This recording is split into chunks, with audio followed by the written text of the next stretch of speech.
Un prospect vous contacte. Le projet est sérieux, le budget est confirmé, le client est solide. Mais en quelques secondes, vous savez déjà que vous allez dire non. Pas parce que vous n'avez pas envie de prendre ce projet, pas parce que vous manquez de compétences pour réaliser ce projet, mais parce que vous savez déjà ce qui va se passer si vous signez. Les projets en cours vont vaciller et votre équipe va vous solliciter en permanence. Le résultat, vous allez absorber cette différence les soirs, le week-end, pour pouvoir traiter au mieux les différents projets, au risque de ne pas pouvoir respecter les délais ou la qualité des livrables. Alors, vous refusez, ou vous demandez un délai, ou vous sous-dimensionnez le projet pour limiter les risques. Mais qu'est-ce qui va se passer? Le prospect va appeler votre concurrent. Et ce scénario, la plupart des directeurs d'agence le vivent plusieurs fois par mois. Certains sont même tellement habitués qu'ils ne se questionnent plus. C'est ce qu'on va regarder dans cette vidéo. Pourquoi ça arrive, combien ça vous coûte vraiment et surtout qu'est-ce qu'on peut faire pour changer les choses. Mais avant d'aller plus loin, j'aimerais vous dire quelque chose d'important. Parce que refuser des contrats, ce n'est pas un problème de gestion. Ce n'est pas un manque de compétences ou c'est pas une absence d'ambition. C'est juste une conséquence logique. Et oui, quand vous avez créé ou repris cette agence, vous avez construit autour de ce que vous maîtrisez. Votre expertise, votre réseau, votre capacité à délivrer. Mais au fil du temps, cette organisation-là gravite autour de vous. Les décisions passent par vous, les validations passent par vous, les arbitrages passent par vous. Tant que votre agence est petite, ça tient. Mais dès que vous voulez grandir, vous devenez le goulot d'étranglement de votre propre croissance. Et rassurez-vous, ce n'est pas de votre faute. C'est la conséquence naturelle que votre organisation n'a pas été conçue pour fonctionner sans votre présence permanente. Mais la bonne nouvelle, c'est que ça peut se changer, précisément et sans casser tout ce qui fonctionne déjà. Il existe 3 mécanismes précis qui font que vous pourriez signer des contrats que vous refusez aujourd'hui. Le premier, c'est que vous êtes le point de validation de chaque livrable. Dans la plupart des agences, chaque livrable important passe par la validation du directeur avant d'aller chez le client. Pas parce que vous n'avez pas confiance en vos équipes, mais parce que personne n'a jamais défini ce qui pouvait partir sans votre validation. Résultat, vous êtes en copie de tout. Chaque point, chaque maquette, chaque document, chaque rapport, chaque mail important du client. Et quand un nouveau client arrive, c'est une nouvelle couche qui s'ajoute à votre agenda.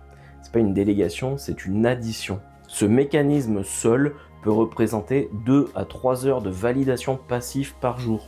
Donc sur une semaine, ça représente 10 à 15 heures de validation que votre équipe pourrait gérer seule avec le bon cadre. Le deuxième mécanisme, c'est que vos process changent à chaque projet.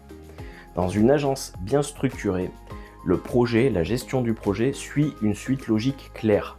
Il y a un cadrage, il y a la production, il y a la validation interne, il y a la livraison et le suivi. Et dans la plupart des agences, cette logique existe dans la tête du directeur, mais elle n'est pas écrite, elle n'est pas partagée et elle n'est pas suivie de manière homogène par tous les collaborateurs. Résultat, chaque chef de projet improvise, chaque client est géré différemment et quand quelque chose ne va pas, c'est vous qu'on appelle pour arbitrer. Sans process stable, chaque nouveau client est un risque supplémentaire de chaos et ça, vous le savez, c'est pour ça qu'inconsciemment vous refusez des contrats. Le troisième mécanisme, c'est que votre organisation dépend de profils clés. Il y a des personnes dans votre agence sans lesquelles certaines choses ne tiendraient pas. Il y a le collaborateur qui est le seul à connaître les codes couleurs du client principal. Il y a le chef de projet qui est le seul à avoir dans sa tête l'historique de 3 comptes clés. Il y a vous, en tant que dirigeant, qui êtes le seul à avoir une relation de confiance avec les clients les plus importants. Cette dépendance au profil clé plafonne votre capacité à signer. Parce que si vous signez un nouveau contrat et que votre collaborateur qui a les informations nécessaires est déjà surchargé, vous savez que la qualité va en pâtir. Alors vous attendez, vous cherchez le bon moment, vous essayez de réguler le débit, mais pendant ce temps, votre concurrent qui a structuré ses méthodes, qui a écrit son cadre et ses process, lui, il signe ce que vous avez refusé. Je vous propose de mettre des chiffres là-dessus parce que ce n'est pas abstrait. Le coût direct est le chiffre d'affaires refusé. Prenons les 12 derniers mois. Faites la liste de tous les contrats que vous avez refusé, que vous avez sous-dimensionné ou que vous avez décalé dans le temps parce que votre organisation ne pouvait pas les absorber. Et pour la plupart des agences que j'accompagne, ce chiffre se situe entre 80 000 et 300 000 euros par an. C'est le chiffre d'affaires laissé sur la table chaque année. Et ce n'est pas une projection pessimiste. C'est le calcul que la plupart des directeurs d'agence n'ont jamais fait parce qu'il est trop inconfortable. Mais il y a aussi le coût indirect. C'est le concurrent qui prend votre place. Parce que votre prospect, il n'a pas attendu, il a signé avec un de vos concurrents. Et un concurrent qui est peut-être moins performant, moins compétent, moins bon que vous sur le sujet. Mais votre concurrent, qu'est-ce qu'il a fait? Donc il a signé, il a réalisé le projet, il a livré et il a peut-être récupéré la relation avec ce prospect pendant plusieurs années. Vous n'avez pas seulement perdu un contrat, vous avez offert à un concurrent la possibilité de se renforcer sur votre marché. Et vous avez également le coût invisible, le réflexe du refus. C'est probablement le plus dangereux parce que chaque refus renforce un réflexe. Dès qu'une opportunité arrive, votre cerveau va calculer le risque avant de calculer l'opportunité. Et progressivement, sans même que vous le remarquiez, vous renforcez votre capacité à refuser des contrats. Donc le plafond de votre agence ne vient pas de la demande, mais il vient de votre propre organisation. Et quelles sont les solutions à tout ça? Eh bien, je vais vous proposer 3 piliers. Le premier pilier, c'est de définir ce qui peut partir chez le client sans vous. Pour chaque type de livrable dans votre agence, définissez 2 niveaux. Tout ce qui peut partir sans votre validation chez le client et tout ce qui nécessite votre validation avant d'aller chez le client. Le critère principal, ce n'est pas la confiance, mais c'est le risque. Par exemple, un post LinkedIn pour un client, votre équipe peut gérer seule.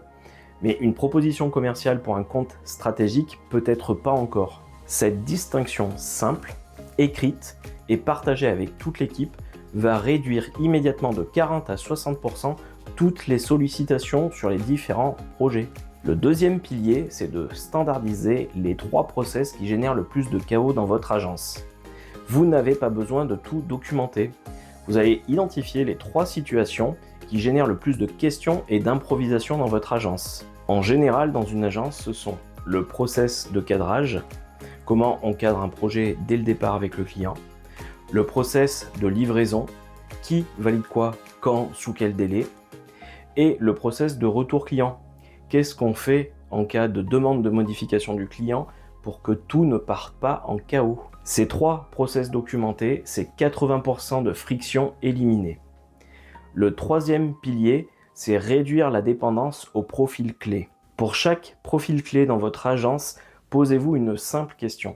Si cette personne disparaissait demain, qu'est-ce qui s'arrêterait?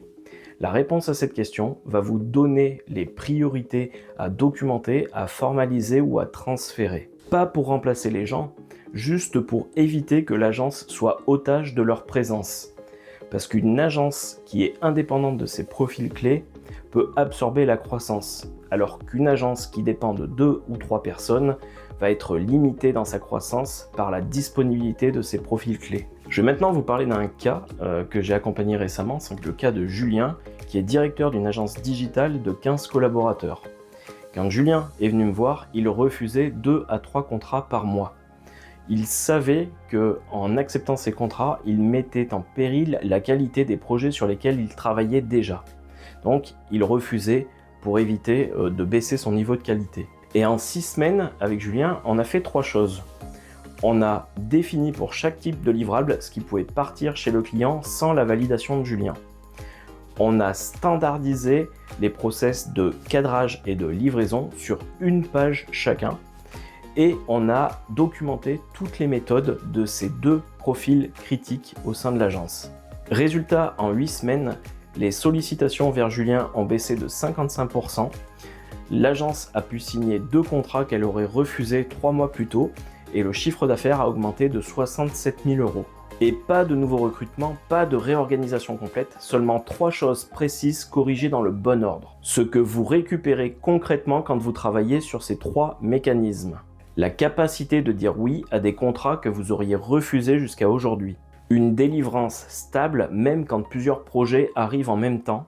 Une équipe qui peut avancer, qui peut livrer sans validation permanente de votre part. Du temps libéré pour développer l'agence et pas seulement pour la gérer. Et des vacances où votre téléphone peut enfin rester dans votre poche.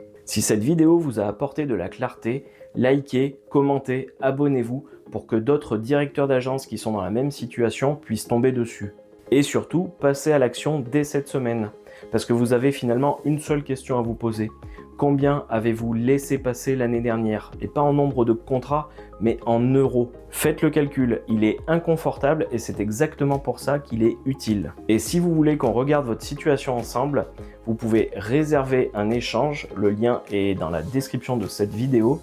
C'est un échange honnête, sans pitch, sans engagement, c'est un échange gratuit qui me permettra juste de diagnostiquer votre situation et je pourrai ainsi vous dire si ça fait sens ou pas pour vous. Je vous remercie et je vous dis à très bientôt dans une prochaine vidéo.